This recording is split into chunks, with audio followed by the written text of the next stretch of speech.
የትንሣኤ ሰባተኛ እሁድ መዝሙር 46 ቁጥር 5 አምላክ በእልልታ እግዚአብሔር በመለከት ድምጽ አረገ ይላል። የሉቃስ ወንጌል ምዕራፍ 24 ቁጥር 45 ጌታችን ከትንሣኤ በኋላ 40 ቀን ሐዋርያትን እያስተማረ ስለሚመጣው አጽናኝ እያስረዳ ሰነበተ።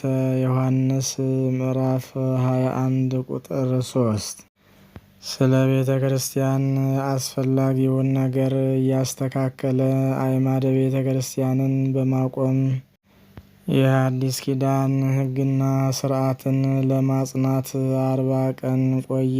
በቀደመው ኪዳን አምሳል ዘጸአት ምዕራፍ 24 ቁጥር 18 በሥጋ ሞቶ በመለኮት ሕያው የሆነው ክርስቶስ ሞትን ዲያብሎስን ድል አድርጎ መቃብርን ሲኦልን ባዶ አድርጎ ነፍሳትን ማርኮ በክብር በምስጋና በይባቤ በእልልታ ወደ ሰማይ አረገ።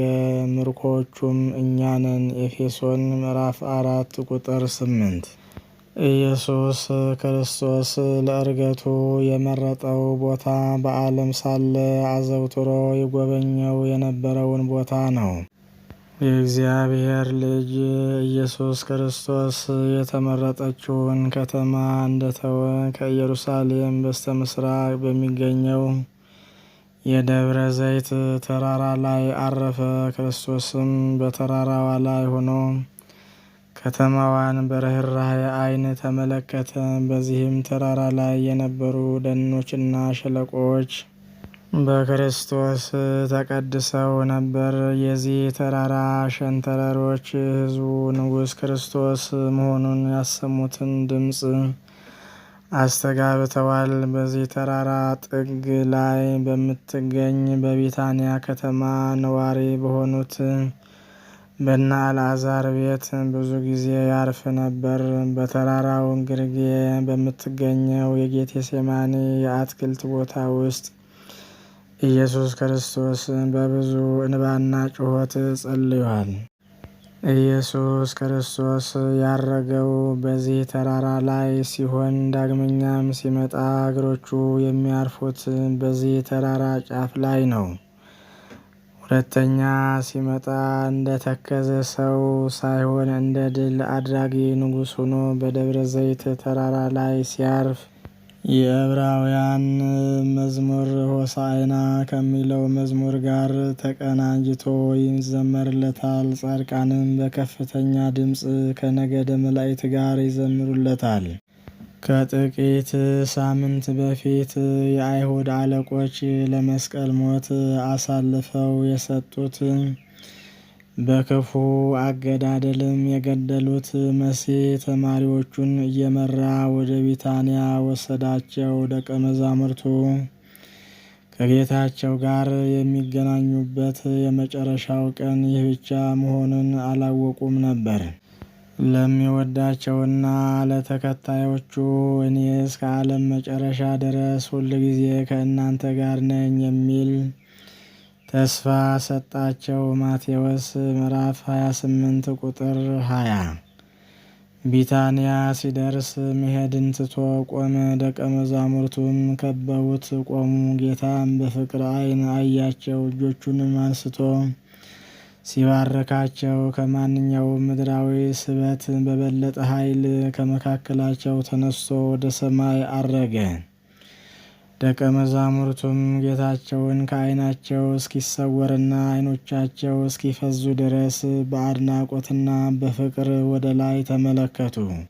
ወዲያውኑ የክብር ደመና ከዓይናቸው ሰወረው። የርቀት ያይደለ የርቀት መላእክትም የደመና ሰረገላዎች መስለው በተቀበሉት ጊዜ ደቀ መዛሙርቱ እነሆ እኔ እስከ ዓለም መጨረሻ ድረስ ሁል ጊዜ ከእናንተ ጋር ነኝ ሲል የሰጣቸውን ተስፋ እያስታወሱ ጡም የሆነውን ዝማሬ መላእክት ሰሙ።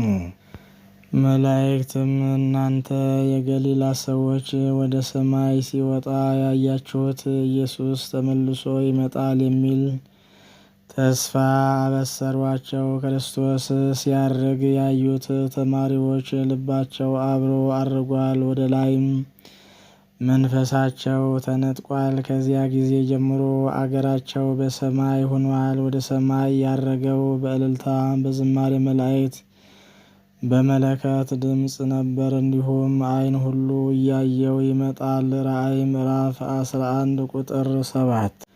በሰማይም ቦታ እንዳዘጋጀልን መጥቶ ይወስደናል። ሄጄም ስፍራ ባዘጋጅላችሁ እኔ ባለሁበት እናንተ ደግሞ እንድትሆኑ ሁለተኛ እመጣለሁ፣ ወደ እኔም እወስዳችኋለሁ እንዲል ዮሐንስ 14 ቁጥር 3። የቤተ ክርስቲያናችን መጽሐፍ እግዚአብሔር ወልድ የጻድቃንን ዕርገት ያስገነዝብ ዘንድ አረገ ይላል። በመጽሐፍ ቅዱስ ስለ ኢየሱስ ዕርገት የተጻፈውን እንመልከት። ጌታ ኢየሱስም ከእነሱ ጋር ከተናገረ በኋላ ወደ ሰማይ አረገ፣ በእግዚአብሔርም ቀኝ ተቀመጠ። ማርቆስ ምዕራፍ 16 ቁጥር 19።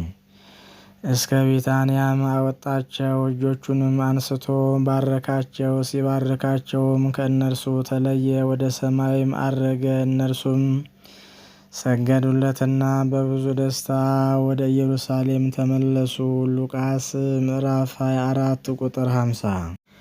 ይህንም ከተናገረ በኋላ እነርሱ እያዩት ከፍ ከፍ አለ፣ ደመናም ከዓይናቸው ሰውራ ተቀበለችው። እርሱም ሲሄድ ወደ ሰማይ ትኩር ብለው ሲመለከቱ ሳሉ እነሆ ነጫጭ ልብስ የለበሱ ሁለት ሰዎች በአጠገባቸው ቆሙ። ደግሞም የገሊላ ሰዎች ሆይ ወደ ሰማይ የተመለከታችሁ ስለምን ቆማችኋል? ይህ ከእናንተ ወደ ሰማይ የወጣው ኢየሱስ ወደ ሰማይ ሲሄድ እንዳያችሁት እንዲሁ ይመጣል አሏቸው። የሐዋርያት ሥራ ምዕራፍ 1 ቁጥር 9።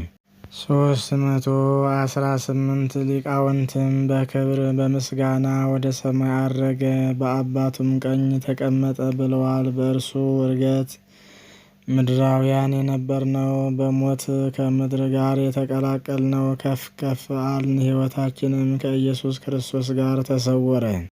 እንግዲህ ከክርስቶስ ጋር ከተነሳችሁ ክርስቶስ በእግዚአብሔር ቀኝ ተቀምጦ ባለበት በላይ ያለውን እሹ፣ በላይ ያለውን አስቡ እንጂ በምድር ያለውን አይደለም። ሞታችኋልና ሕይወታችሁም በእግዚአብሔር ከክርስቶስ ጋር ተሰውሯልና። ሕይወታችሁ የሆነ ክርስቶስ በሚገለጥበት ጊዜ እናንተ ደግሞ ከእርሱ ጋር በክብር ትገለጣላችሁ ተብሎ የተጻፈውን ቃል መጽሐፍ ልብ እንበል። ቆላስይስ ምዕራፍ 3 ቁጥር 1። አሁን በትንሣኤውም ተነሳን፣ በዕርገቱም አረግን፣ ሰማያውያን ሆነን ሕይወታችንም ከክርስቶስ ጋር ወደ ሰማይ ተሰወረ፣ በመምጣቱም ይገለጣል። ከላይ የጠቀስነው የቤተ ክርስቲያናችን መጽሐፍ እንዳለው የኢየሱስ ክርስቶስ ዕርገት የጻድቃንን ዕርገት ያመለክታል። ቅድስት ቤተ ክርስቲያናችንም ሕሊናችሁ በላይ ክርስቶስ ባለበት ይሁን፣ ልባችሁም በሰማይ ይኑር፣ የቆማችሁበትን እወቁ፣ የጽድቅን ቃል ስሙ፣ መልካም ዜና ወንጌልን አድምጡ እያለች ታስተምረናለች። ጌታችን ኢየሱስም ከእነርሱ ጋር ከተናገረ በኋላ ወደ ሰማይ አረገ፣ በእግዚአብሔርም ቀኝ ተቀመጠ። እርሱም የክብሩ መንጸባረቅና የባህሪው ምሳሌ ሆኖ ሁሉን በስልጣኑ ቃል እየደገፈ ኃጢአታችንን በራሱ ካነጻ በኋላ በሰማያት በግርማው ቀኝ ተቀመጠ። ዕብራውያን ምዕራፍ 1 ቁጥር 3። ከተናገርነውም ዋና ነገሩ ይህ ነው። በሰማያት በግርማው ዙፋን ቀኝ የተቀመጠ እንዲህ ያለ ሊቀ ካህናት አለን ተብሎ እንደተጻፈ ዕብራውያን ምዕራፍ 8 ቁጥር 1። ኢየሱስ ማረጉ በግልጽ ነው። ይህ ቃል የሚያመለክተው እኛን ለማዳን ወረደ የተባለው ለምልአተ መለኮቱ ወሰን የሌለው እርሱ ስራውን መጨረሱን በእርሱ ክብር መቀመጣችንን ነው የሚገልጸው። በሚመጡ ዘመናትም በክርስቶስ ኢየሱስ ለእኛ ባለው ቸርነት ከሁሉ የሚበልጠውን የጸጋውን ባለጠግነት ያሳይ ዘንድ ከእርሱ ጋር አስነሳን፣ በክርስቶስ ኢየሱስም በሰማያዊ ስፍራ ከእርሱ ጋር አስቀመጠን ተብሎ የተጻፈውን ማንበብ በቂ መረጃ ነው። ኤፌሶን ምዕራፍ 2 ቁጥር 6። በየማነ አብ የተቀመጠው ወልደ አብ ክርስቶስም ዕድል ፈንታችን ከእርሱ ጋር እንደሚሆን ተስፋ ሰጥቶናል። እንዲህ ብሎ የሚያገለግለኝ ቢኖር ይከተለኝ፣ እኔም ባለሁበት ደግሞ በዚያ ይሆናል። ዮሐንስ ምዕራፍ 12 ቁጥር 26። እኔ ባለሁበት እናንተ ደግሞ እንድትሆኑ ሁለተኛ እመጣለሁ፣ ወደ እኔም እወስዳችኋለሁ። ዮሐንስ ምዕራፍ 14 ቁጥር 3። ድል ለነሳው ከእኔ ጋር በዙፋኔ ላይ ይቀመጥ ዘንድ እሰጠዋለሁ ብሎ እንደተናገረ ራእይ ምዕራፍ 3 ቁጥር 21።